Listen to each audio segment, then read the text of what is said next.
Deadma si Senate President Pro Tempore Ping Lacson sa aligasyon na may kinikilingan umano ang investigasyon na pinamumunuan nitong Senate Blue Ribbon Committee.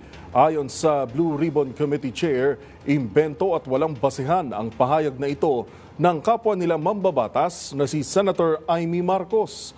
Magbabalita si Raymond Dadpaas. Tablado kay Senate President Pro Tempore Panfilo Ping Lacson na siya ring chairman ng Senate Blue Ribbon Committee ang akusasyon ni Senador Amy Marcos na may iniiwasang investigahan ang Senate Blue Ribbon Committee at may gustong madiin. Ayon kay Lacson, ayaw niyang patulan ang mga pahayag ni Senador Amy dahil lahat ng mga akusasyon ay unfair, untruthful at baseless.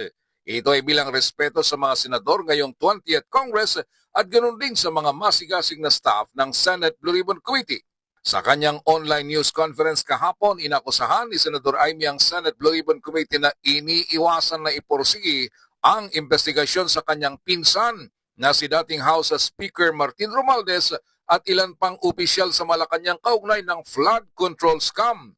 Ngunit, idinidi ng mga senador upang sila ang makasuhan. Siya ang nagbanggit na sa January 15, kakasuhan sina Senador Jinggoy Estrada, Senador Joel Villanueva, dating Senador Ramon Bong Revilla Jr., Benguet Congressman Eric Yap at CWS Party List Representative Edwin Garjola. Mariin din itinanggi ni Senate President Vicente Tito Soto III ang aligasyon ni Senador Marcos.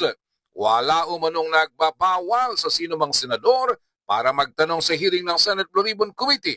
Sabi ni Soto, imbento at imposible ang akusasyon na may pinagbawalang senador. Para sa MBC TV Network News, ito si Raymond Dadpaas ng DZRH, una sa Pilipinas, una sa Pilipino.